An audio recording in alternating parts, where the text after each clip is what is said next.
Assalamualaikum warahmatullahi wabarakatuh. Perkenalkan, nama saya Zulfa Muzayyanatul Milah dengan NIM 2210701040. Di sini saya akan menjelaskan tentang manusia dalam pandangan Islam. Selamat menyaksikan.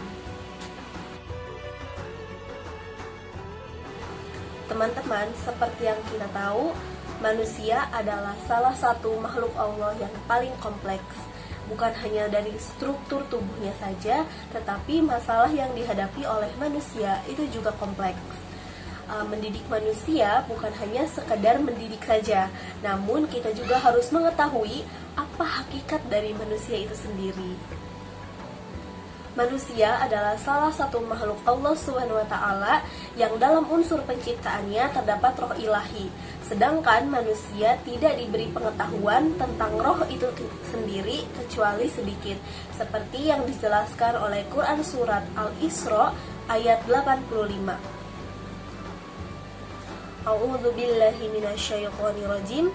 Wa yas'alunaka 'anir ruh qul ruhu min amri rabbi wa ma utitum minal ilmi illa qalilan.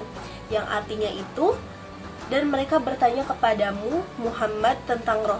Katakanlah, roh itu termasuk urusan Tuhanku, sedangkan kamu diberi pengetahuan hanya sedikit. Dan teman-teman, salah satunya jalan untuk mengenal dengan baik siapa manusia itu adalah merujuk kepada firman Allah Subhanahu wa taala yang terdapat dalam Al-Qur'an. Di sini juga dijelaskan menurut Jalaluddin Abdullah, seorang manusia menampakkan dirinya sebagai manusia jika ia menggunakan akalnya dalam segala hal. Tentu saja atas bimbingan dari wahyu Allah Subhanahu wa taala. Lantas jika manusia bertindak tidak menggunakan akal, berarti sama saja dengan binatang manusia tersebut. Nah, itulah keunggulan dari manusia diciptakan dengan akal, agar dapat membedakan mana yang baik dan mana yang tidak baik. Nah, teman-teman, kita masuk ke pembahasan yang pertama, yaitu karakter manusia dalam pandangan Islam. Dalam pandangan Islam, manusia menjadi dasar filsafat pendidikan Islam karena berhubungan dengan wujud insan dan ciri-cirinya menurut Islam. Yang pertama itu, manusia adalah makhluk termulia. Keyakinan bahwa manusia adalah makhluk termulia dari segenap makhluk yang diciptakan oleh Allah Subhanahu wa taala di alam semesta ini. Allah Subhanahu wa taala mengaruniakan keutamaan yang membedakan antara manusia dari makhluk yang lainnya. Dalam hal ini, Islam memberikan perhatian yang lebih terhadap insan. Islam menerangkan dengan jelas segala aspek yang berhubungan dengan insan di dunia dan di akhirat. Islam menerangkan tentang sumber dan rahasia wujudnya, tentang makna hidup, tabiat hidup, ciri dan susunan-susunan kepribadian baik secara mental dan mengarahkan segalanya ke arah yang lebih berfaedah atau bermanfaat. Perkataan insan telah Allah Subhanahu wa taala sebutkan dalam Quran Surat Al-Alaq yang menerangkannya. Semuanya ada di firman Allah Subhanahu wa taala, Quran Surat Al-Alaq ayat 1 sampai dengan ayat 8. Kita baca sama-sama ya teman-teman, Quran Surat Al-Alaq ayat 1 sampai 8. A'udzu billahi minasyaitonir rajim. Bismillahirrahmanirrahim. Iqra bismi rabbikal ladzi khalaq. Khalaqal insana min 'alaq. Iqra wa rabbukal akram. Alladzi 'allama bil qalam 'allamal insana ma lam ya'lam kalla innal insana layatgha ar-ra'ahu istaghna inna ila rabbika ruj'a. Yang artinya itu, bacalah dengan menyebut nama Tuhanmu yang menciptakan. Dia telah menciptakan manusia dari segumpal darah.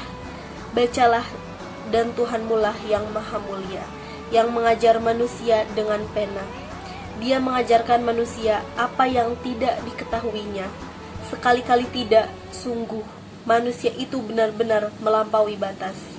Apabila melihat dirinya serba cukup, sungguh hanya kepada Tuhanmulah tempat kembalimu.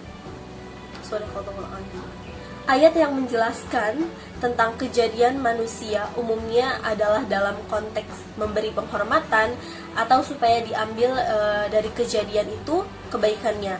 Antaranya ada yang melukiskan tentang kekuasaan Allah Subhanahu wa taala untuk membangkit dan menghidupkan kembali insan itu dari kuburnya, maka hendaklah manusia memperhatikan diri Dia yang menciptakannya. Yang kedua ada kepercayaan akan kemuliaan dari manusia, keutamaan lebih yang dimiliki oleh manusia dari makhluk lain. Manusia dilantik menjadi khalifah di bumi untuk memakmurkannya. Yang ketiga, manusia adalah makhluk yang berpikir. Seperti yang tadi sudah dijelaskan, manusia memiliki akal untuk digunakannya dalam berpikir. Pertama, daya untuk bertutur. Daya ini meningkatkan kemampuan insan untuk berinteraksi dengan simbol, kata-kata, atau bahasa yang mempunyai arti. Ia menunjukkan kemampuan manusia untuk berpikir secara sadar. Yang kedua, kecenderungan insan beragama. Sebagaimana yang lumrah diketahui bahwa di samping manusia mempunyai kemampuan bertutur dengan lafal dan berpikir, manusia juga mempunyai kecenderungan dalam beragama. Yang ketiga, kecenderungan moral. Kecenderungan moral ini mempunyai kaitan dengan ciri tentang keagamaan. Tentang beragama, pada hakikatnya manusia di samping memiliki kecenderungan beragama, ia juga memiliki kecenderungan moral.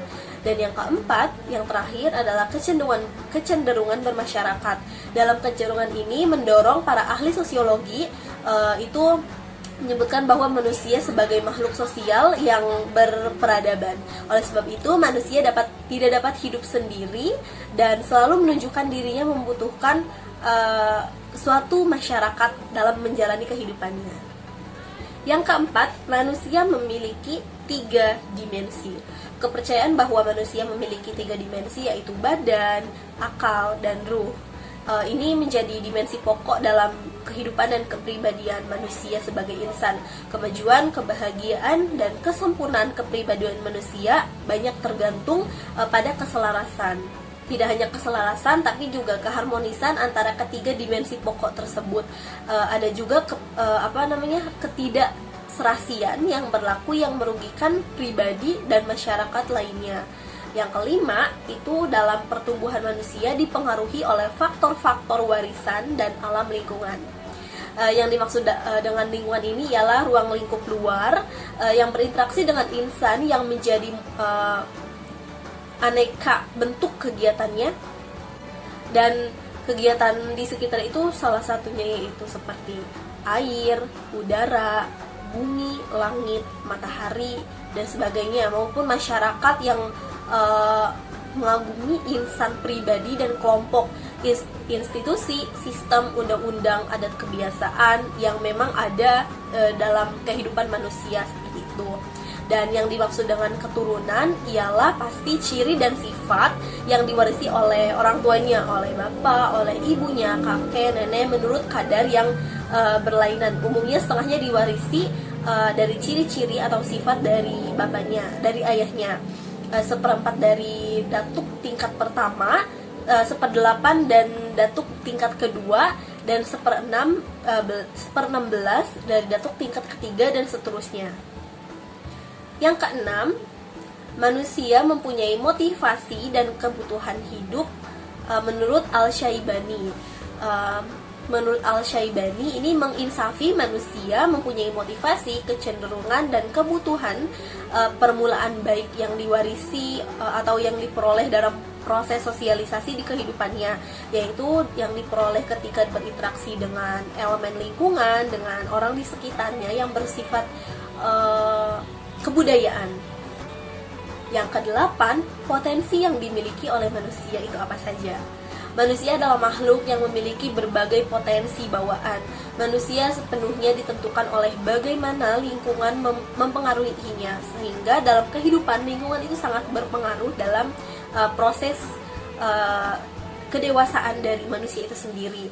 Jika lingkungannya baik, maka manusia akan menjadi baik. Sebaliknya, jika lingkungannya tidak baik, maka manusia tersebut akan menjadi tidak baik.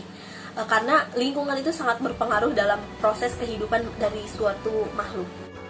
Hal ini berhubungan dengan Quran Surat Asy-Syams ayat 7. A'udzubillahi minasyaitonirrajim. Wan nafsi wa ma sawwaha, yang artinya maka Allah mengilhamkan kepada jiwa itu jalan kefasikan dan ketakwaannya. Nah teman-teman, berdasarkan dari ayat ke-7 dari surat Asy-Syams, itu manusia memiliki potensi untuk berbuat baik dan berbuat tidak baik, tergantung dari kecenderungan mana yang diikuti dalam kehidupannya. Dengan demikian, kehidupan ini adalah ikhtiar untuk menentukan potensi manusia yang telah dianugerahkan oleh Allah Subhanahu wa taala. Allah berfirman dalam Quran surat Al-Mulk ayat 2. A'udzubillahi minasyaitonirrajim. Alladzi khalaqal mauta wal hayata liyabluwakum ayyukum ahsanu amala wa huwal azizul ghafur. Yang artinya, yang menjadikan mati dan hidup supaya Dia menguji kamu siapa di antara kamu yang lebih baik amalnya, dan Dia Maha Perkasa lagi Maha Pengampun. Teman-teman, kita ini di dunia itu berlomba-lomba dalam berbuat kebaikan. Maka sejatinya kita harus berusaha untuk terus berbuat baik dan mengumpulkan amal untuk kehidupan kita di akhirat kelak.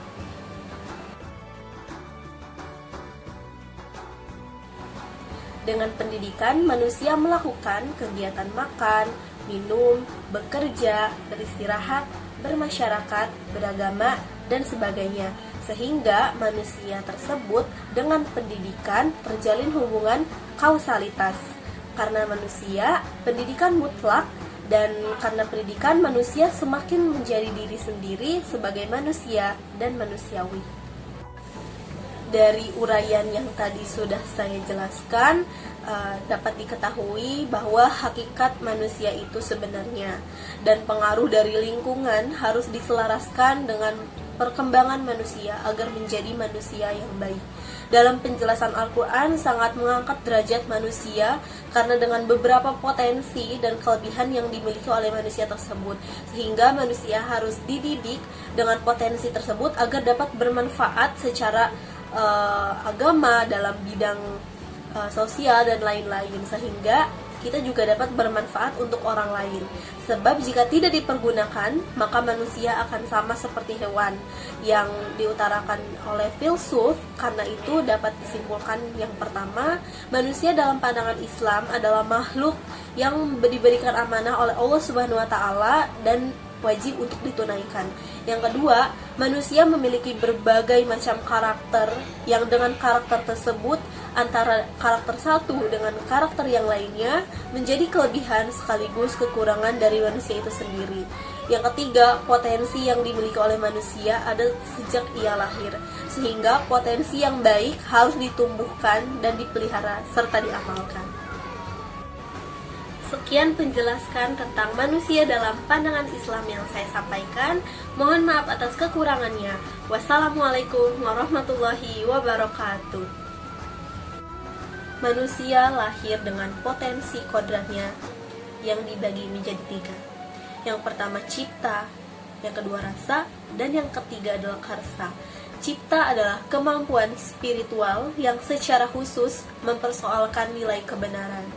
Rasa adalah kemampuan spiritual yang mempersoalkan secara khusus tentang nilai keindahan. Sedangkan karsa adalah kemampuan spiritual yang secara khusus manusia selalu mendorong untuk ingin tahu dan bukan mendapatkan nilai-nilai kebenaran, keindahan, dan kebaikan yang terkandung dalam segala sesuatu yang ada. Manusia dalam pandangan Islam adalah makhluk yang diberikan amanah oleh Allah Subhanahu wa taala dan wajib untuk ditunaikan. Manusia memiliki berbagai macam karakter yang dengan karakter tersebut adalah salah satu dengan yang lainnya menjadi kelebihan dan kekurangannya. Sementara potensi yang dimiliki oleh manusia ada sejak dia lahir, sehingga potensi tersebut, yang potensi yang baik, harus ditumbuhkan serta dipelihara dan diamalkan untuk kehidupan di dunia.